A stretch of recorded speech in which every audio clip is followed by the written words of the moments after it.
Now let's talk about the anatomy of the ear. So the ear is divided into the external ear, the middle ear, and the inner ear or the labyrinth. External ear consists of the auricle or the pinna, the external acoustic canal, and the tympanic membrane. Now let's talk about them one by one. So pinna or auricle. The entire pinna except its lobule and the outer part of the external acoustic canal are made up of a framework of a single piece of yellow elastic cartilage covered with skin.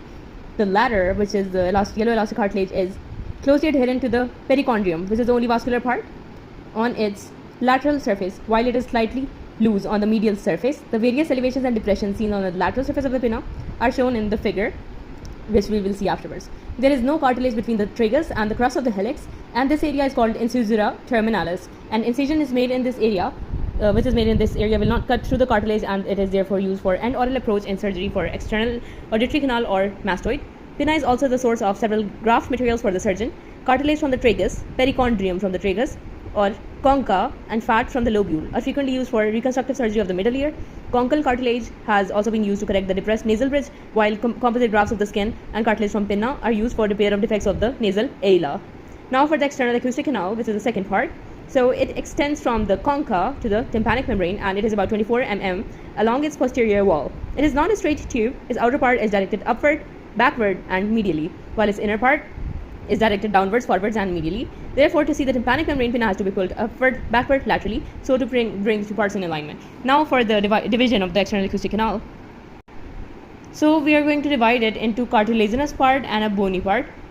So जो cartilaginous part होगा वो outer 1/3 को बनाएगा, which is about 8 mm. So cartilaginous part कम होगा, bony part ज़्यादा होगा. This cartilage of the canal is a continuation of the cartilage which forms the framework of the pinna. It has two deficiencies. एक तो हमारे पास fissure of Santorini होती है, which is in this part of the cartilage, and through them the parotid or the superficial mastoid infections will occur,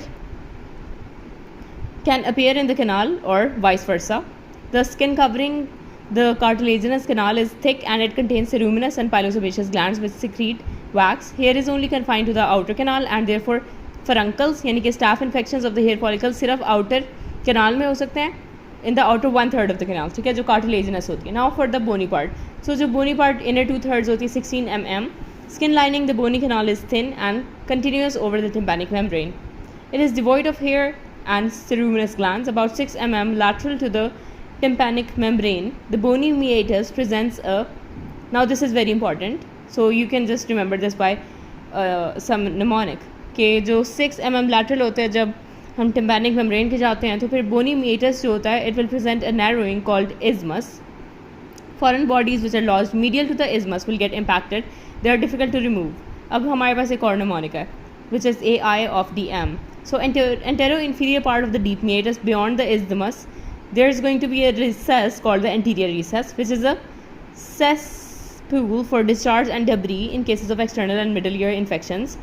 Antero-inferior part of BC, which is the bony canal, AI of BC, which is the anterior-inferior part of the bony canal, has a deficiency called the foramen of Hashkay in children up to the years of 4 years, or sometimes even in adults, permitting infections to and from the parotid gland.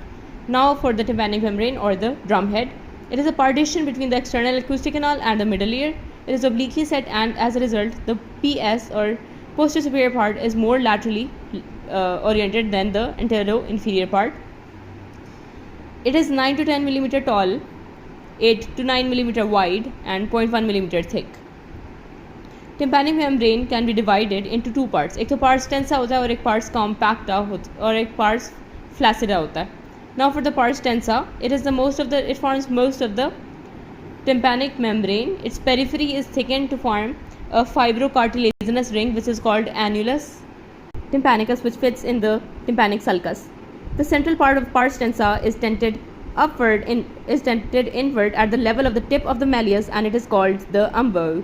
A bright cone of light can be seen radiating from the tip of the malleus of the periphery in the antero-inferior quadrant. So antero-inferior quadrant में हमें एक bright cone of light reflecting नज़र आ रही है, which is radiating from the tip of the malleus. Okay, अब हम इसकी थोड़ी बहुत देख लेते हैं. जैसे ये हमें नज़र आ रहा है ऑरिकल है, और उसके अलावा कार्टिलेज, एक्सटर्नल acoustic canal, ये tympanic membrane नज़र आ रही है, ठीक है, और ये pharynx है, ये है pharyngo tympanic tube, और ये internal acoustic meatus है.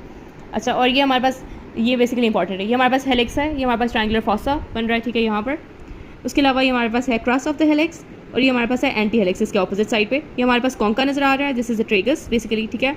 इसके अलावा ये हमारे पास एंटी ट्रेगस बिल्कुल ट्रेगस के नीचे, then we have the lobule, ठीक है, विच इज़ फ्रीली हैंगिंग, और ये है हेलिक्स। अच्छा, और इस पर भी इसी तरह का है, इसमें हमें कुछ डिफरेंट स्ट्रक्चर्स नजर आ रहे हैं। एंड फॉर दिस, अच्छा अब हम बात करते हैं पार्स फ्लैसिडा का, जिसको हम शाफ्टनस मेम्ब्रेन भी कहते हैं। ये बेसिकली कहाँ पर सिचुएटेड होता है, यहाँ पर आप देख सकते हैं, it is situated above the lateral process of the malleus between the notch of Rivinus and the anterior and posterior mallear folds. Anterior posterior mallear folds and notch of Rivinus के दरमियान में सिचुएटेड होता है शाफ्टनस membrane, ठीक है। और उसके अलावा above the lateral process of the handle of the Méliès होता है, okay. It is not so taught and may appear slightly pinkish, ठीक है, पिंकिश नजर आएगा। Various landmarks can be seen on the lateral surface of the tympanic membrane. Now for the layers of the tympanic membrane. अच्छा, तो जो layers होती हैं हमारे पास, पहले तो ये याद रखना 3 लेयर्स होती हैं। आउटर एपिथेलियल होती है, फिर जो मिडल होती है वो फाइब्रस होती है, फिर जो इनर होती है वो म्यूकस होती है, म्यूकोजल होती है। Outer epithelial layer is continuous with the skin which is lining the meatus.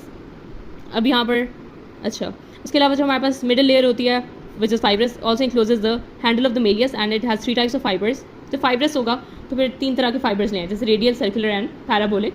उसके अलावा हमारे पास जो इनर होती है वो म्यूकोजल होती है which is continuous with the mucosa of the middle layer.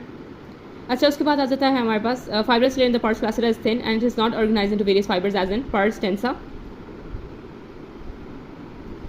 Then relations of the external auditory canal. अब ये बहुत इंपॉर्टेंट है, हम देखेंगे superiorly, inferiorly, anteriorly and posteriorly, ठीक है। अब आप खुद इमेजिन करें, सुपीरियरली क्या ही होगा, ब्रेन होगा, तो ब्रेन बेसिकली कहाँ होगा, मिडल क्रेनियल फॉसा होगा। अब उसके अलावा हमारे पास पोस्टीरियरली क्या ही आ जाएगा, mastoid air cells and facial nerve आ जाएगा। और हमारे पास एंटीरियरली क्या हो जाएगा, एंटीरियरली हमारे पास टेम्पोरोमैंडिबुलर जॉइंट आ जाएगा और इंफीरियरली हमारे पास पेरोटिड ग्लैंड आ जाएगा। जैसे sagging of the posterior superior part of the deeper canal near the tympanic membrane, it may be noticed in acute mastoiditis, उससे सर्जरी होती है, ठीक है। अब हमारे पास है पार्स फ्लैसिडा, पार्स टेंसा एंड ये है एनुलस टिम्पैनिकस, जो कि हमारे पास एक फाइब्रोकार्टिलेजिनस रिंग है पार्स टेंसा की।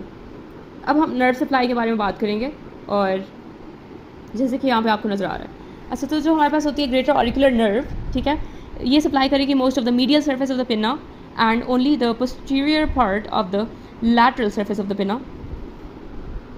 अब ये जो आप देख सकते हैं कि हमारे पास ग्रेटर ऑरिकुलर नर्व है, ये सिर्फ medial part of the pinna को सप्लाई करती है, और जो लैटरल सर्फेस होता है ऑफ द पिन्ना उसके सिर्फ पोस्टीरियर पार्ट को सप्लाई करती है, ठीक है। जैसे यहाँ आप देख सकते हैं लेसर ऑक्सीपिटल नर्व, ये सप्लाई करती है upper part of the medial surface. जैसे कि आप देख सकते हैं कि मीडियल सर्फेस है, उसका अपर पार्ट होता है ना, वो लेसर ऑक्सीपिटल नर्व सप्लाई करती है, C2। मीडियल सरफेस का जो अपर पार्ट है वो लेसर ऑक्सीपिटल नर्व सप्लाई करती है।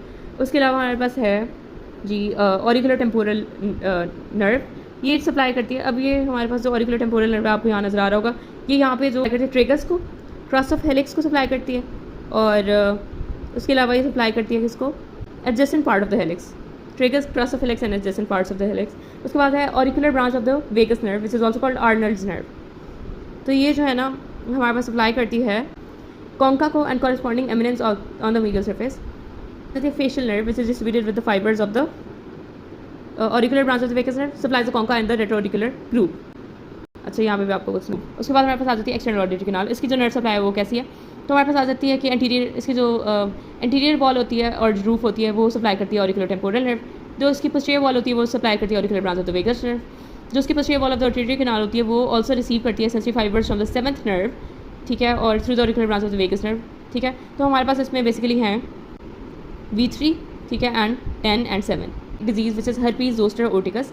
यहाँ पे जो लीजन्स होते हैं ना, there seen the distribution of the facial nerve, ठीक है, जैसे कि concha, posterior part of the tympanic membrane and post auricular reason.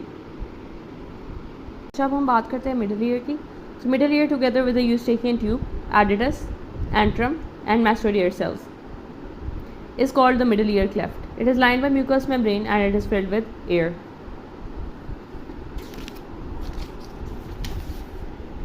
यहाँ पे आप देख सकते हैं eustachian tube है यहाँ पर।